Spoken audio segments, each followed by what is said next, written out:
안녕하세요. 네, 서스페리아는 전 세계적으로 유명한 공포영화의 거장 중 한 명인 다리오 아르젠토 감독의 전작들 중에서도 가장 대표적인 영화를 바탕으로 재창조한 영화입니다.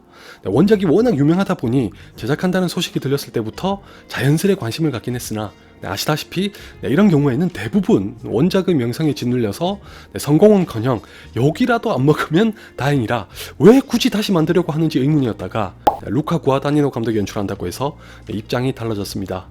왜냐하면 I Am Love가 제 인생 최고의 영화 중 하나거든요. 아마도 국내에서는 티모시 살라메와 아미 해머 덕분에 Call Me By Your Name으로 더 널리 알려졌을 것 같지만 솔직히 개인적으로는 기대에 미치지 못했던 영화고 2009년에 연출했던 I Am Love는 제가 틸다 스윈턴에게 홀딱 반했던 계기인 동시에 극도의 희열을 느꼈던 영화입니다. 어느 정도였냐면 공교롭게도 오리지널 서스페리아를 연출한 다리오 아르젠토 감독의 다른 영화들 중에 스탕달 신드롬이란 게 있습니다. 이 제목은 예술작품을 보고 순간적으로 충격과 흥분에 사로잡힌 상태를 가리키는 전문 용어에서 나온 건데 이를테면 제가 I Am Love를 처음 봤을 때 그 비슷한 경험을 했던 거죠. 과장을 조금 못한 거지만 정말 우아하고 매혹적이며 기품 있는 르네상스 시대의 미술품 같은 영화인데다가 결말이 안겨주는 쾌감은 지금까지도 잊을 수 없는 건 물론이고 앞으로도 두 번 다시 경험하기 힘들 것만 같을 정도의 격정적인 순간을 안겼습니다. 그런 영화를 연출했던 감독이라면 당연히 희대의 걸작을 리메이크한다고 해도 기꺼이 반길 거고 여담이지만 전설적인 SF 소설을 원작으로 무려 데이빗 린치 감독이 한 차례 영화화했다가 이런저런 이유 때문에 시쳇말로 거하게 말아먹었던 듄을 기대하고 있는 것도 순전히 감독이 드니 빌레브이기 때문입니다. 데이빗 린치의 영화와 달리 방대한 양의 소설을 최소한 2부작으로 제작할 계획이기도 하거니와 저는 블레이드 러너 2049도 만족했던 터라 듄에도 상당한 기대를 갖고 기다리는 중입니다. 각설하고 근데 서스페리아가 작년에 베니스 영화제에서 최초로 공개됐을 때 기자와 평론가의 반응이 극과 극으로 나눠졌다는 소식을 들었습니다. 왜 그런지까지는 일부러 확인하지 않았고 그냥 그랬다는 기사의 타이틀만 읽고는 속으로 니콜라스 윈딩 레픈 감독의 Only God Forgives나 네온데몬 같은 결과물이 나온 게 아닐까 하고 지레 짐작했습니다. 참고로 둘 다 칸 영화제에서 최초로 공개됐을 때 정확히 서스페리아처럼 반응이 극과 극으로 나눠지면서 화제작이자 문제작으로 떠올랐었지만 개인적으로는 좋아하는 영화입니다. 따라서 서스페리아도 미리부터 불안해하거나 걱정할 필요는 없었고 도리어 호기심만 더 커졌었죠. 더군다나 오리지널 서스페리아가 원래 화려하고 현란한 이미지와 히스테리컬한 음악을 중심으로 한 영화고 루카 구아다니노 감독이 서정적이고 감성적이면서도 굉장히 유려한 연출력을 갖고 있는 나머지 약간 도가 지나쳐 거부감을 일으켰을 수도 있겠거니 했지만 도통 확인할 길이 없었습니다. 북미에서는 작년 11월에 개봉했는데 몇 달이 지나도록 국내에서는 개봉할 기미가 안 보였거든요.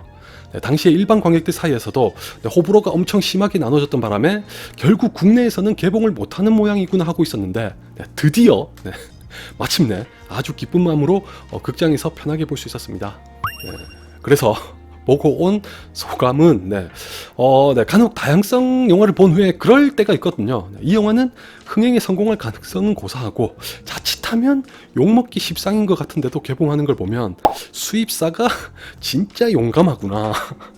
절대 나쁜 뜻이 아니라 그럼에도 불구하고 일반적으로 말하는 재미의 유무와는 별개로 국내에서 볼 수 있게 해준 데 대한 감사의 의미입니다. 혹시라도 이 영화를 보시려는 분들에게 이것부터 말씀드리고 싶네요. 다리오 아르젠토 감독의 서스페리아를 염두에 두고 가시거나 작금에 유행하는 공포영화를 기대하신다면 실망하실 확률이 매우 높습니다.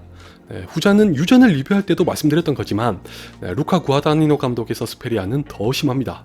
왜냐하면 이 영화는 오리지널 서스페리아와 완전히 다릅니다. 애초에 루카 구아다니노 감독이 리메이크니 뭐니 하는 것보다는 오마주나 자신만의 버전이라고 정의했었는데 막상 보니까 그 말 그대로입니다. 영화를 보고 나서야 찾아봤더니 오죽했으면 다리오 아르젠토 감독이 그런 말을 했더군요. 오리지널 서스페리아의 정신을 배신했다.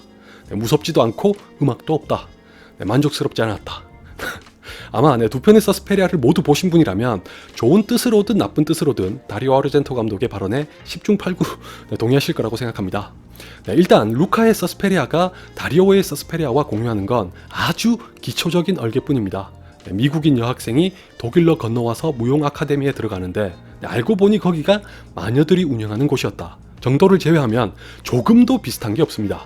단적인 예로 다리오의 서스페리아가 극단적인 색감의 향연이라면 루카의 서스페리아는 정반대로 결말부를 제외한 나머지 전부가 마치 대척점에 서려고 작정한 것처럼 시종일관 모노톤을 띱니다.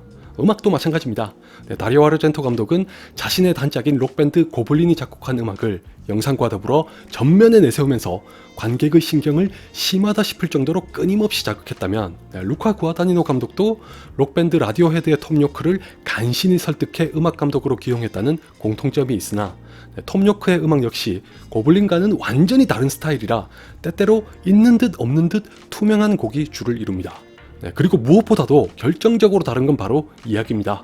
사실 다리오 아르젠토 감독은 평론가와 시나리오 작가 출신임에도 불구하고 희한하게도 영상미의 강점을 가지는 것과 달리 이야기 전달에 너무 약하다는 비판을 항상 받았었고 서스페리아도 같은 문제를 가지고 있습니다. 이건 아무래도 다리오 아르젠토 감독이 지알로라고 하는 장르에 뿌리를 둔 영향도 있지 않을까 하지만 서스페리아의 경우는 무슨 이야기인지도 모르고 보다가 또는 어떤 이야기인지 신경 쓸 겨를도 없이 빠져든 채 보다 보면 뭐야? 이게 끝이야? 라는 말이 절로 나오게 만드는 허망하고 갑작스러운 결말에 다다릅니다. 그렇기 때문에 저를 비롯한 많은 분들께서 루카 구아다니노 감독이 서스페리아를 만진다면 이 부분을 보완해 주길 기대했을 것 같고 실제로도 그렇긴 합니다. 상영 시간이 오리지널에 비해 1시간이나 늘어난 것만 봐도 알 수 있듯이 이 영화는 이야기에 상당한 공을 들입니다. 공을 들여도 너무 많이 들였다는 게 걸림돌이 되는 동시에 부작용을 일으킵니다.